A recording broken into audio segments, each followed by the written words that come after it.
నమస్కారం. ఆధ్యాత్మిక సుధాసాగరం ధర్మ సందేహాలు ప్రత్యేక కార్యక్రమానికి సాదర స్వాగతం. ధర్మో రక్షతి రక్షితః. ధర్మాన్ని రక్షిస్తే ఆ ధర్మం మనల్ని రక్షిస్తుంది.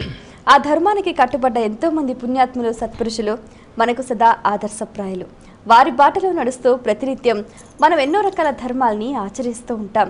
అయితే అవి ఆచరించే సందర్భంలో చాలా రకాల సందేహాలు కలుగుతూ ఉంటాయి. సహజమే. ప్రేక్షకులు వాళ్ళ సందేహ నివృత్తికై ఎంతో శ్రద్ధగా మన ఈ కార్యక్రమానికి ఉత్తరాల ద్వారా, ఈమెయిల్స్ ద్వారా రాసి పంపిస్తున్నారు.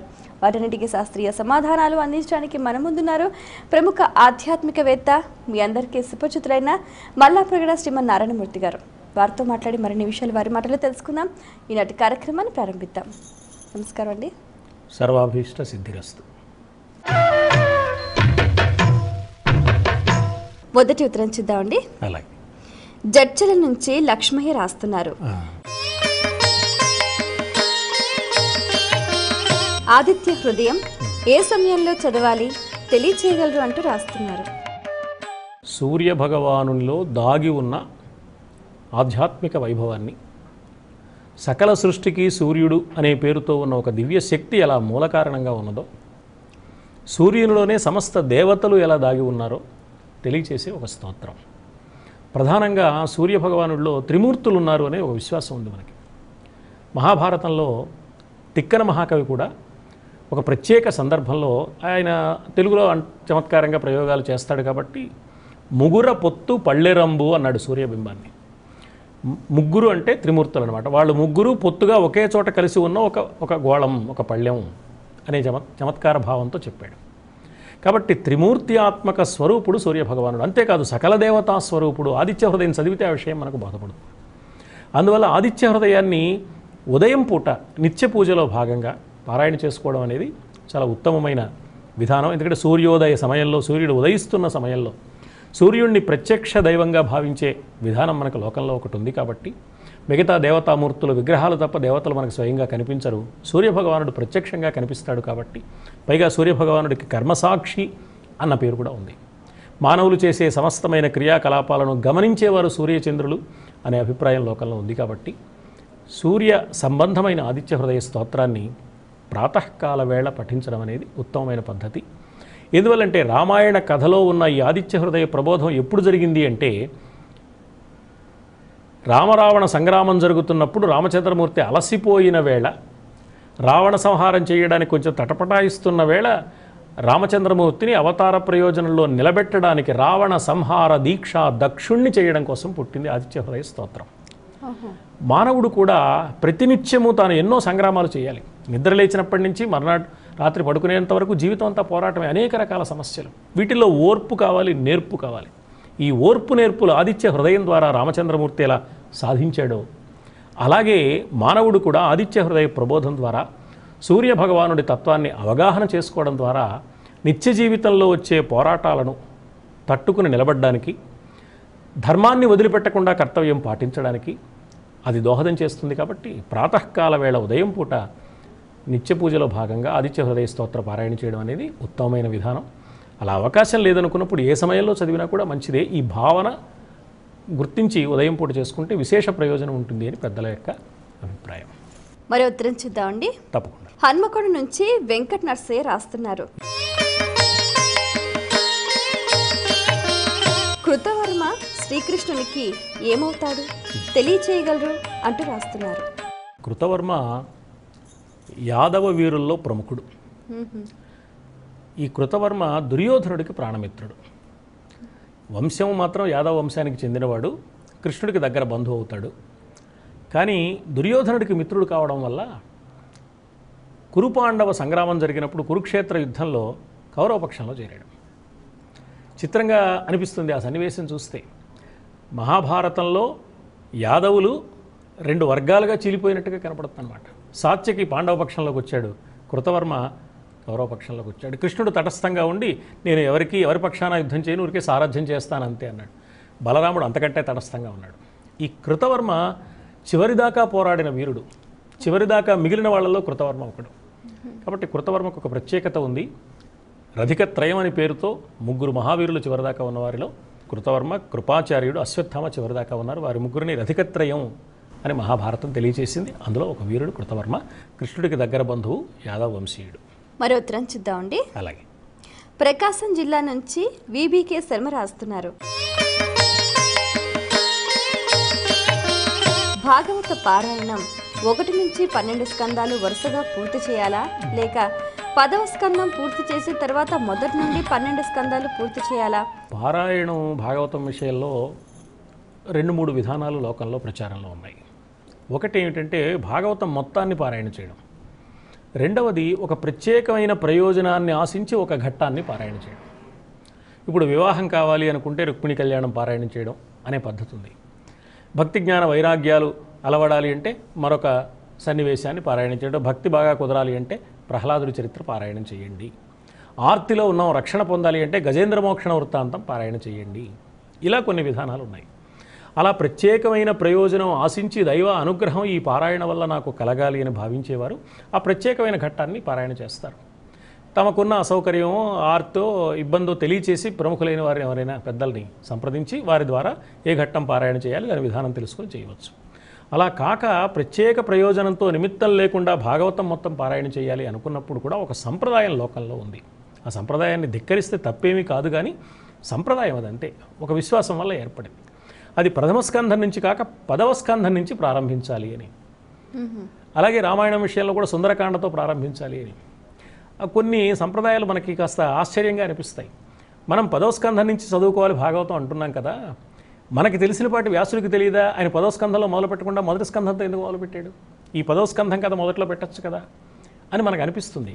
కానీ అందులో ఉద్దేశం ఏమిటి అంటే, ఇప్పుడు కృష్ణ జనన వృత్తాంతం 10వ స్కంధంలో ఉంది, కృష్ణ నిర్యాణ వృత్తాంతం మొదటి స్కంధంలో ఉంది. పాండవులందరూ మహాప్రస్థానానికి వెళ్ళిపోవడం, కృష్ణ నిర్యాణం, చాలామందికి సంబంధించిన నిర్యాణం కనపడుతుంది, వరుసగా మరణాలు కనపడుతూ ఉంటాయన్నమాట. ఇది సామాన్య మానవుడి మనస్సును కలచివేసే విషయం కాబట్టి మరణం ఎంత సహజమైందైనా ఎంత అనివార్యమైన ధర్మమైనా మామూలు మానవుడు దాన్ని తట్టుకోలేడు. ఆత్మీయులైన వారి మరణాన్ని అసలు జీర్ణించుకోలేడు. ఇలా జరగడం చాలా దారుణం ఘోరం అనే బాధ మాత్రమే ఉంటుంది మామూలు మానవుడి మనస్సులో.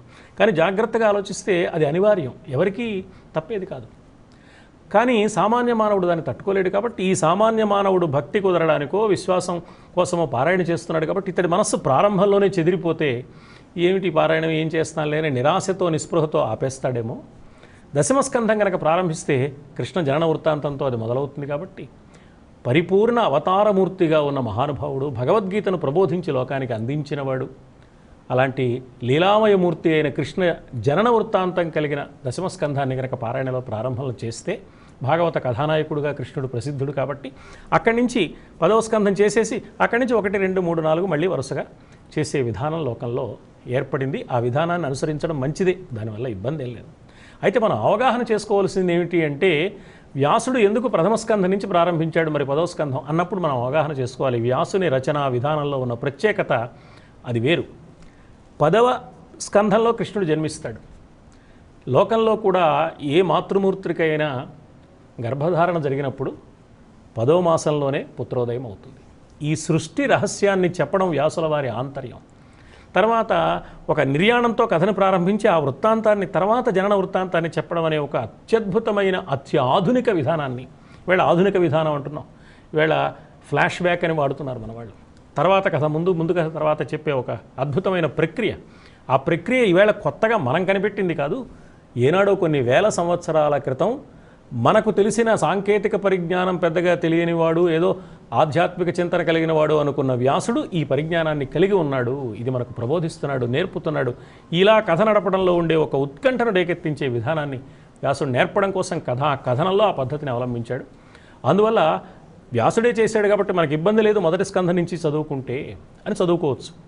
లేదు మా మనస్సు కొంచెం బలహీనంగా ఉంటుందండి, ఈ మరణాలవి తట్టుకోలేము, మేము సున్నితమైన మనస్సులో అనుకుంటే 10వ స్కంధం నుంచి చదువుకోవచ్చు, అది సంప్రదాయం. అలా కాకుండా మొదటి స్కంధం నుంచి చదువుకున్నా కూడా ఏమీ దోషం లేదు అని మాత్రం గమనించాలి. మరో ఉత్తరం చూద్దామండి. తప్పకుండా. ప్రొద్దుటూరు నుంచి బ్రహ్మం రాస్తున్నారు. నిత్య పూజలో ఏ స్తోత్రాలు పఠించాలి తెలియచేయగలరు అంటూ రాస్తున్నారు. సర్వసాధారణంగా మన ఇంట్లో పూజా మందిరంలో దీపారాధన చేశాక చేసే అర్చన ఇది 2 విధాలుగా ఉంటుంది. కొందరు ఏం చేస్తారంటే ఒక ఇష్టదైవం అనేది మనసులో పెట్టుకుని ఆ ఇష్టదైవానికి సంబంధించిన స్తోత్రం చదివి పూజ పూర్తి చేస్తారు. మరికొందరు ఏం చేస్తారంటే వాళ్ళకి ఇష్టదైవం ఒకళ్ళే కాకుండా ఏదో వాళ్ళు ఏమని అంటారంటే ఏ పుట్టలో ఏ పావుందో ఎందుకైనా మంచిదని అందరు దేవతల స్తోత్రాలు పఠిస్తారు. వాళ్ళకు సమయం ఎక్కువగా ఉంటుంది. మరికొందరు ఏం చేస్తారంటే సోమవారం నాడు శివస్తోత్రం, మంగళవారం నాడు ఆంజనేయ స్తోత్రం, బుధవారం నాడు విష్ణు సహస్రనామం, ఏదో గురువారం నాడు ఏదో రాఘవేంద్ర స్వామి లేకపోతే సాయిబాబా, శుక్రవారం నాడు లలితాదేవి, శనివారం నాడు వెంకటేశ్వరుడు, ఆదివారం నాడు సూర్య స్తోత్రం ఆదిత్య హృదయం, ఇలా చేస్తారు. గమనించవలసింది ఏమిటంటే ఒకే ఇష్టదైవానికి చేసిన వేరువేరు దేవతల పేర్లు ఒకే రోజు స్తోత్రంలో చేసిన లేక రోజుకొక్క దేవతామూర్తిని ఆరాధించినా కూడా ఉన్నది దేవుడు ఒకడే. ఈ భావంతో గనక చేస్తే ఎలా చేసినా ఇబ్బంది లేదు. కాకపోతే ఏంటంటే ఒకే దేవుణ్ణి రకరకాల రూపాల్లో చూడాలని ఉంటుంది. ఇప్పుడు తండ్రికి తన పిల్లవాడిని రకరకాల వేషధారణలో చూడాలని తల్లిదండ్రులకు ఉన్నట్టుగా భక్తుడికి కూడా తన దైవాన్ని రకరకాల రూపాల్లో చూసుకునే విధానం తప్ప వాళ్ళు వేరే దేవుళ్ళు కాదు, దేవుడు ఒకడే. దేవతా రూపాలు రకరకాలుగా ఉంటాయి. ఈ భావన కలిగి ఉండి ఏ స్తోత్రం పఠించినా కూడా ఇబ్బంది లేదు. అయితే ఒక్కొక్కరికి ఒక ఇష్టదైవం ఉండడం కూడా తప్పు కాదు. ఒక్కొక్క అభిరుచిని బట్టి ఒక మనస్తత్వాన్ని బట్టి ఒక ఇష్టదైవం ఉంటుంది. ఉపాసకానాం కార్యార్థం బ్రహ్మణో రూపకల్పన అని వ్యాసుడు చెప్పాడు. ఆరాధించేవారి సౌకర్యం కోసం రూపం లేని దైవానికి రూపం వచ్చింది, పేరు లేని దైవానికి పేరు వచ్చింది. నామరూపాలకు అతీతంగా పరమాత్మ ఉన్నా సామాన్యులైన భక్తుల సౌకర్యం కోసం ఒక నామాన్నో రూపాన్నో ధరిస్తాడు. ఏ నామాన్ని ఏ రూపాన్ని ధరిస్తాడు అంటే ఏ నామాన్నైనా ధరించవచ్చు, ఏ రూపాన్నైనా ధరించవచ్చు. ఒక్కొక్కరి మనస్తత్వానికి ఒక్కొక్కరి అభిరుచికి ఒక్కొక్కటి ఇష్టంగా ఉంటుంది కాబట్టి వారు దాన్ని ఆరాధించవచ్చు. అది కానిది కూడా అదే అవుతుంది కాబట్టి మరొకరు ఆరాధించే దైవం కూడా ఈ దైవాన్ని, రాముడి పేరుతో ఏ దైవాన్ని ఎవరు ఆరాధిస్తున్నారో ఆ దైవాన్నే కృష్ణుడి పేరుతో ఆరాధించేవారు కూడా ఆరాధిస్తున్నారు. కృష్ణుడు అనే పేరు మారింది తప్ప. ఈ స్పృహతో ఎంతమంది దేవతామూర్తుల స్తోత్రాలు పఠించినా ఇబ్బంది లేదు. అలా కాకపోతే ఇది భేద దృష్టికి కారణమై సమాజంలో అశాంతికి దారితీస్తుంది. ఆధ్యాత్మిక చింతన కానీ ఆరాధనా విధానం కానీ ఉన్నది మానవ అభ్యుదయం కోసం తప్ప మారణహోమం కోసం కాదు. కాబట్టి అది గమనించి మహర్షులు ఏ లక్ష్యంతో ఇంతమంది దేవతల పేర్లు మనకు తెలియచేశారో అర్థం చేసుకుని నిత్య పూజలో మనకు ఇష్టమైన స్తోత్రాలు పఠించుకోవడంలో ఏమీ ఇబ్బంది లేదు. ఈ అవగాహన మాత్రం నేపథ్యంలో ఉండడం అవసరమని మనం గమనించాలి. మరి ఉత్తరంలో వారి సందేహం చూద్దామండి. అలాగే మునీంద్ర హైదరాబాద్ నుంచి రాస్తున్నారు. మహాభారతంలో కర్ణుని పాత్ర గురించి తెలియజేయగలరు అంటూ రాస్తున్నారు. కర్ణుడి తల భారతం అనే మాట ఉంది. కర్ణు నౌదలని నిల్చెను భారత సంహిత అని కవి కూడా రామకృష్ణ కవి కూడా ప్రయోగించాడు. కర్ణుడి తల భారతం ఏమిటి? తల అంటే తలలో వచ్చిన ఆలోచనలు. అంటే మహాభారత కథా గమనమంతా కూడా కర్ణుడి ఆలోచన ప్రకారం నడిచింది అనేది అందులో కనపడుతోంది. తర్వాత కర్ణుడి పాత్రే లేకపోతే మహాభారత కథ ఇలా ఉండేదా అనే సందేహం కూడా కలుగుతుంది. కర్ణుడు ఎంత చిత్రమైన వాడంటే కుంతీదేవి పుత్రుడు, అంటే పాండవులకు చెందినవాడే కదా. కౌరవుల్లో పెరిగాడు. పాండవుడుగా పుట్టి కౌరవుల్లో పెరిగినవాడు. కౌరవులలో ఒకడుగా, అందులో ముఖ్యంగా లోకంలో దుష్ట చతుష్టయమని ఏ నలుగురిని పిలుస్తామో దుర్యోధనుడు, దుశ్శాసనుడు, శకుని, కర్ణుడు, ఈ నలుగురిలో ఒకడుగా కర్ణుడు ఉన్నాడు. చాలా ఆశ్చర్యకరమైన సంగతి. చిన్నప్పుడే తల్లి గంగానదిలో వదిలేసింది. రాధా అధిరథులనే సూత వంశానికి చెందిన వాళ్ళు పెంచుకున్నారు. సూతులంటే రథకారకులు అని పేరు వాళ్ళకి. సూత వంశానికి అంటే రథాలు తయారు చేసేవాళ్ళు, గుర్రాలను తోమేవాళ్ళు, శుభ్రం చేసేవాళ్ళు, రథాలు నడిపేవారు. ఈ వృత్తి చేసేవారికి పెట్టిన పేరు అన్నమాట. అదేమీ నీచమైంది కాదు. కానీ ఆ రోజుల్లో ఈ సూత వంశానికి చెందిన వాళ్ళు క్షత్రియత్వాన్ని కలిగి ఉండే అవకాశం లేదు. అంతే తప్ప అది నిందించదగిన వంశం ఏం కాదు, నిందించదగిన కులం ఏం కాదు అది. కానీ క్షత్రియత్వానికి సరిపోయే వంశం కాదు కాబట్టి సూత వంశం అంటే తక్కువ అనే అభిప్రాయం ఏర్పడింది. ఆ వంశంలో పెరిగాడు కాబట్టి సూతపుత్రుడు అని పిలిచారు. అందువల్ల కర్ణుడు సూతపుత్రుడిగా లోకంలో అభిప్రాయపడుతున్న సమయంలో అర్జునుడితో పోటీ పడ్డాడు. అర్జునుడితో పోటీ పడ్డాన్ని గమనించి ఎప్పటికైనా పాండవులను దెబ్బతీయాలని ఆరాటపడుతున్న దుర్యోధనుడికి కర్ణుని చూస్తే ఆశ పుట్టింది. కర్ణుడు తన పక్షంలో ఉంటే ఉపయోగం అనుకున్నాడు. అంటే దుర్యోధనుడికి పాండవుల మీద ఉన్న అసూయ కర్ణుడికి అర్జునుడి మీద ఉన్న ఈర్ష్యతో స్నేహం చేసింది. ఈ స్నేహం వల్ల ఏమైపోయింది, ఎప్పటికప్పుడు కర్ణుడు దుర్యోధనుడు ఒకరికి ఒకరు పాండవుల్ని ఎలా ఇబ్బంది పెడదామని ఆలోచించారు తప్ప ఒకరి శ్రేయస్సు ఒకరు ఆలోచించారా అనేది మనకు సందేహం కలుగుతుంది. చిత్రమైన పాత్ర. కర్ణుడిలో ఆవేశం ఉంది, ఆదర్శము ఉంది. కానీ చాలా సందర్భాలలో కర్ణుడి ఆవేశం పనిచేసింది. ఇప్పుడు ఉదాహరణకి నిండు సభలోకి ద్రౌపదిని జుట్టు పట్టుకుని ఈడ్చుకుని వచ్చాడు దుశ్శాసనుడు. ఈడ్చుకొచ్చినప్పుడు ఆమె అన్నది, నేను ధర్మ విజితనా అధర్మ విజితనా, నన్ను ధర్మం ప్రకారం జయించారా, నన్ను ఇలా తీసుకురావడం న్యాయం కాదు, అందులో నేను ఏకవస్త్రను అని కూడా చెప్పింది. చెబితే కర్ణుడు కలగజేసుకుని, కర్ణుడు అక్కడ మాట్లాడాల్సిన అవసరం లేదు నిజానికి. ఈ లోపల వికర్ణుడు అని ఒక ఆయన ఉన్నాడు. మహాభారతంలో వికర్ణుడు అనగానే మనం కర్ణుడు తమ్ముడో కర్ణుడు కుమారుడో అనుకుంటాం. కాదు, 100 కౌరవుల్లో అతడు ఒకడు. ఆ వికర్ణుడు ఏమన్నాడంటే, ద్రౌపది ధర్మ విజిత కాదు, ఈమెను సభకు ఈడ్చుకురావడం ధర్మం కాదు, ఆమెపై మనకు హక్కు లేదు, ఆమె దాసి కాదు అని ఒక ప్రకటన చేశాడు. ఏమిటయా పెద్దవాళ్ళందరూ ఉండగా చిన్నవాడివి నీకేం తెలిసినట్టు మాట్లాడతావు, నువ్వు నోరు మూసుకో అని దుర్యోధనుడి దగ్గర తనకున్న ప్రాపకాన్ని ఉపయోగించి వికర్ణుడి నోరు మూయించాడు. అంత సభ మోగపోయింది, ఎవరు మాట్లాడలేదు. అప్పుడు కర్ణుడు అన్నాడు, ఈవిడ ఏకవస్త్ర అంటోంది, స్త్రీకి భార్యకు దైవ విహితుండైన భర్త ఒక్కరుండ, ఇది అనేక భర్తృక కావున బంధకి అనంబడు, ఇట్టిదాని విగత వస్త్రం చేసి తెచ్చిన ధర్మ విరోధంబు లేదు అని వేళాకోళం చేశాడు. అంటే మామూలుగా స్త్రీకి ఒక భర్త ఉండాలి, ఈమెకు 5 భర్తలు కాబట్టి ఏకవస్త్రమేమిటి, అసలు వస్త్రాలు లేకపోతే మాత్రం నష్టం ఏమిటి అని వేళాకోళం చేశాడు. ఈ కర్ణుడిచ్చిన ఈ ప్రేరణ దుర్యోధనుడికి ఒక ఉత్సాహాన్ని కలిగించింది. ఇప్పుడు ద్రౌపదిని నిజంగా కర్ణుడు చెప్పినట్లు అవమానించి వివస్త్రను చేస్తే ఈ అవమాన భారంతో పాండవులు ఆత్మహత్య చేసుకుంటారు. అప్పుడు రాజ్యాధికారం అంతా మనకే వస్తుందని దుర్యోధనుడి ఆలోచన. దుర్యోధనుడికి వచ్చిన ఈ కూడని ఆలోచనకు ప్రేరణ ఇచ్చినవాడు కర్ణుడు. కర్ణుడి ప్రేరణ దుర్యోధనుడి ఆజ్ఞగా, దుర్యోధనుడి ఆజ్ఞ దుశ్శాసనుడి చేష్టగా మారింది. వాడు ప్రయత్నం చేశాడు. దుశ్శాసనుడు ఎంత ప్రయత్నం చేసినా ద్రౌపదిని విగతవస్త్రం చేయడం సాధ్యం కాలేదు. గుట్టలుగా అక్కడ బట్టలు పేరుకుపోయాయి, లాగి వాడు జబ్బలు పడిపోయాయి, కానీ వాడికి సాధ్యం కాలేదు. అప్పుడు ఏమర్థం చేసుకోవాలి, ఈమె బంధకి అంటే వేశ్య. ఎలాంటి వేశ్య? బంధకి అనే మాట చాలా ప్రమాదకరమైన, తీవ్రమైన, దారుణమైన మాట. బంధకి అంటే మామూలు వ్యభిచారిణి వేశ్య కాదు. హాయిగా సంసారం చేసుకుని ధర్మబద్ధంగా ఉంటున్న ఒక గృహస్థుని తన వన్యంచిన్నలతో ఆకర్షించి వాడిని పతనావస్థకు పనిగట్టుకుని వాడిని దిగజార్చే లక్షణం కలిగిన దానికి బంధకి అని పేరు. ద్రౌపదికి ఆ లక్షణం ఉందా? ఆ మాట అనవచ్చునా? దుర్యోధనుడిని సంతృప్తిపరచడమే లక్ష్యం కాబట్టి అన్నాడు. దుర్యోధనుడిని ఎంత సంతృప్తిపరిస్తే కౌరవ వంశంలో తనకంత ప్రత్యేకత ఉంటుంది అనుకున్నాడు. అందుకని ఆ పని చేశాడు. చేస్తే ఆ మాట దుర్యోధనుడికి ప్రేరణ ఇచ్చింది. దుశ్శాసనుడిని ఆజ్ఞాపించాడు, అతడి పని చేశాడు. చేస్తే ఏం జరిగింది? భీమసేనుడు లేచి ఆ దుశ్శాసనుడి రొమ్ము చీల్చి చంపుతానని ప్రతిజ్ఞ చేశాడు. అంటే ఇప్పుడు కర్ణుడి వల్ల ఏమైంది? దుశ్శాసనుడి చావు ఎలా ఉండాలో నిర్ణయించడానికి పనికొచ్చింది, కానీ ద్రౌపదికి వస్త్రాపరణం చేయడం సాధ్యం కాలేదు. అంటే ఎవరికి నష్టం కలిగించాలనుకున్నారో వారికి కలగలేదు, ఎవరిని మెప్పించాలనుకున్నారో వారికి నష్టం వచ్చింది. అప్పటికైనా కర్ణుడు మేలుకున్నాడా అంటే మేలుకోలేదు. తరుణి ఏ ఊర కంటే ఒక్కరుడ భర్తయగుట లగ్గు, జూదమున ఆలినోటు వడని వానిగా తగు భర్త బడయుమింకా.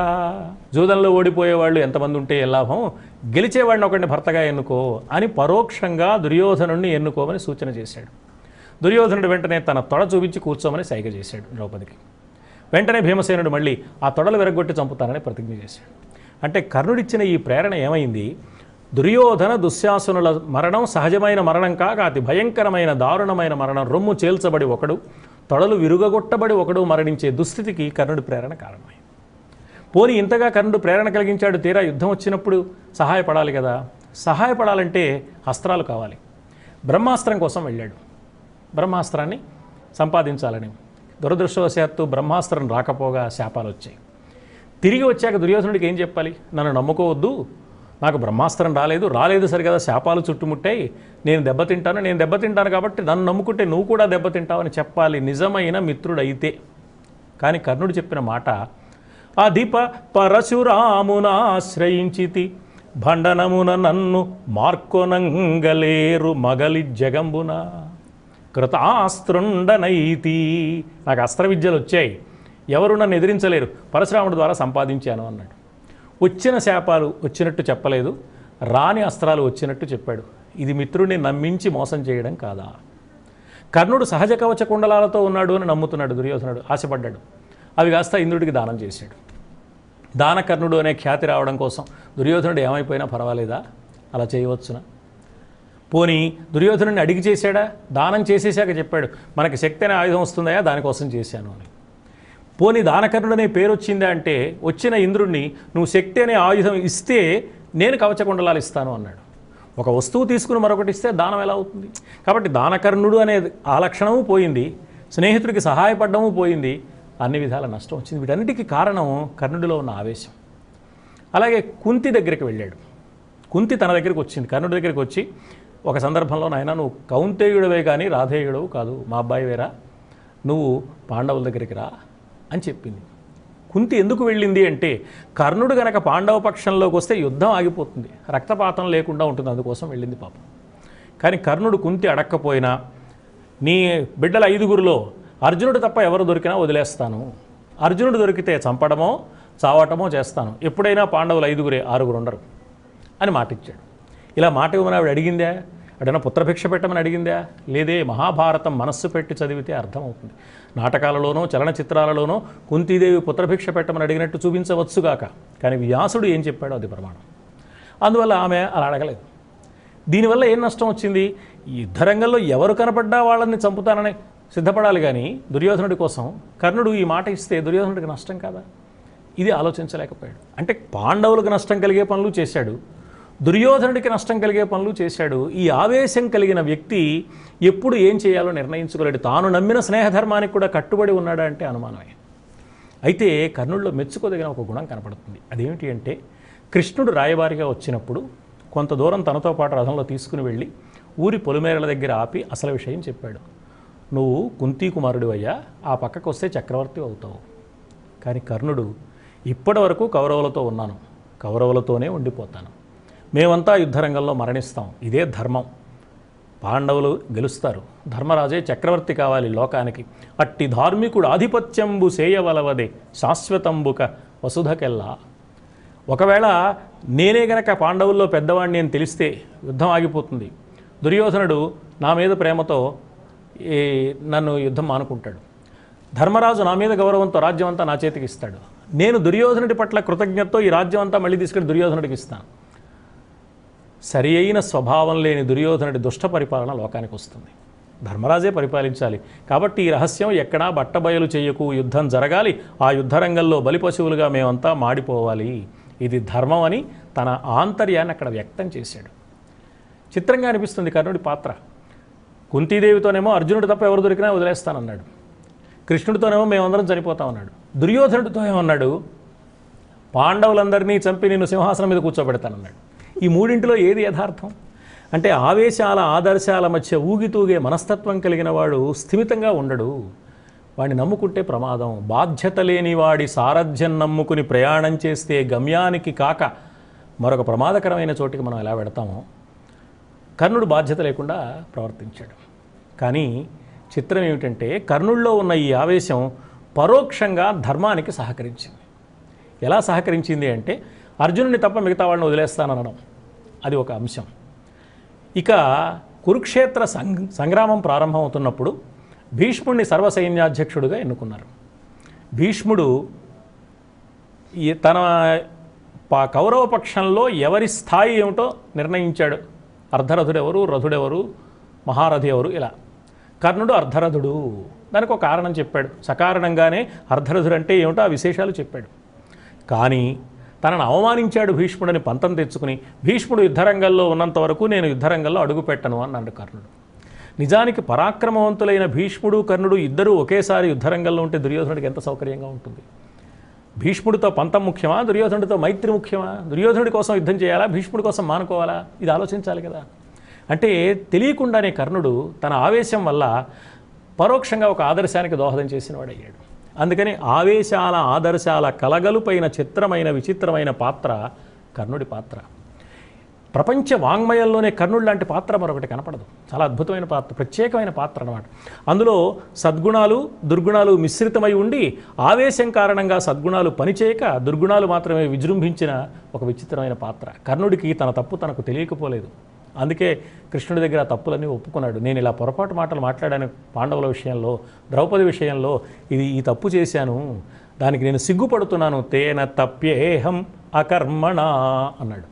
అలాంటి కూడని పని చేసినందుకు నేను బాధపడుతున్నాను అన్నాడు.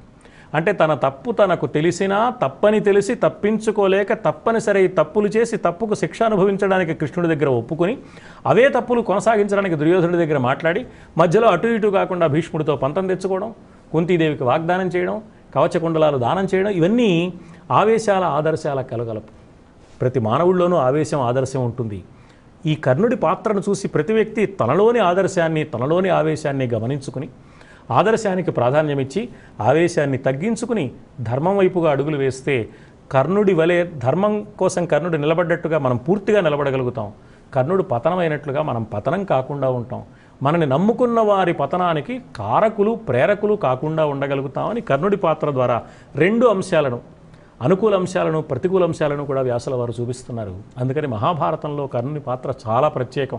కర్ణుడే లేకపోతే మహాభారత కథ లేదు, మహాభారత యుద్ధమే లేదు. ఎందుకంటే ద్రౌపది వస్త్రాపహరణ ఘట్టమే కదా మహాభారత యుద్ధానికి ప్రేరణ.